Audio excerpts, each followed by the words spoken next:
Hey, I'm Curtis Stone, and my next GMC trade secret is sweet. It's all about pancakes. Now, what a better way to spend your weekend than waking up nice and late one morning, having to sleep in, then getting up and with your special people, maybe your kids, cooking some beautiful pancakes.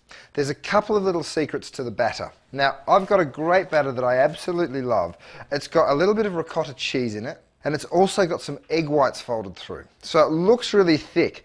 However, it's not thick because of flour. All right, now if you put too much flour, it's going to become really heavy. The egg whites you whisk up and then they're really, really light. So whether you're using egg whites or not, at some point you'll be whisking some kind of eggs and that will incorporate air, right? You don't want to go knocking that air out by mixing it too much. So just keep it nice and light. And you know what? If you get the odd lump in there, which mine probably has, the odd lump is absolutely fine. Doesn't matter at all. Next rule, put your griddle pan on, but not too hot. Okay, I'm going to brush mine with just a little bit of clarified butter, not too much, just a wee bit. You can use butter as well, it's the same sort of thing. Okay, and then what you do is you take your batter and just pick up a couple of ladles and pop them one on top of the other. Okay, now I don't want mine to look perfectly round. I want them to look kind of lumpy and a little bit uneven. Why? Because I want everyone to know that they're homemade. There's nothing wrong with stuff looking like it came straight out of your kitchen. It doesn't need to look like it came out of a factory. Okay, so once you've got those couple of pancakes on, you just smooth them out so they're not too high, just like that. Beautiful. Now, of course, I could have put a third, I probably even could have put a fourth on this big griddle pan, but I don't want to. You know why? Because I like to have a bit of space when I want to flip them. There's nothing worse than trying to flip one pancake and suddenly you've hit the next one and then you're trying to flip it over onto the next one and it turns into a big mess. So leave yourself plenty of space, especially for the first couple. You know, the first pancake's the cursed one, right? It's always, something always goes wrong with it, but not if you leave yourself enough space. Now the next thing that we're going to do is just be patient. What you're waiting for is for some of these bubbles, you can see one just coming up there, some of these bubbles are going to come up and start to burst. And once those bubbles burst, it's then time to turn your pancakes. Now, let's get fruity. I've got some raspberries, some strawberries, or some bananas. Whatever fruit you want to use, it's completely up to you. I think it's a really nice way to introduce your kids to the seasons, especially if you're going to be making it with the kids. So in summer, they know that it's time for strawberries and raspberries and blueberries and blackberries.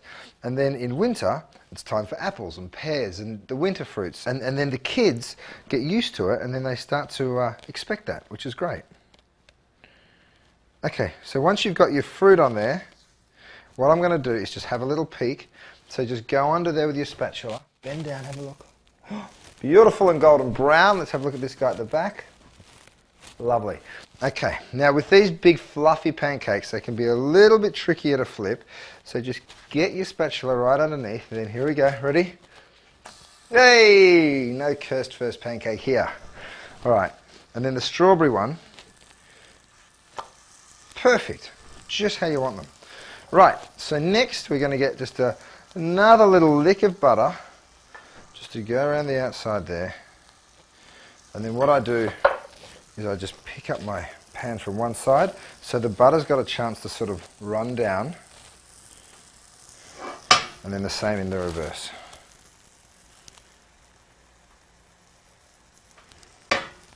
Okay.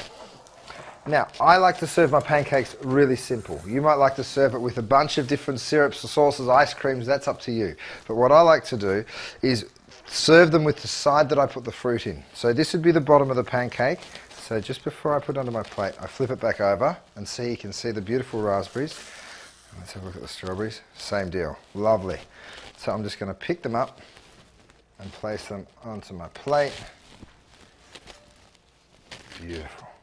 I like it with just a little bit of butter, so I'm going to put just a little knob of butter on there and just a tiny drizzle of syrup. Ha ha ha, yes please. Look at that. Delicious. I think it's a pretty good start to the weekend when your pancakes look like that. I'm Curtis Stone and that's your GMC trade secret.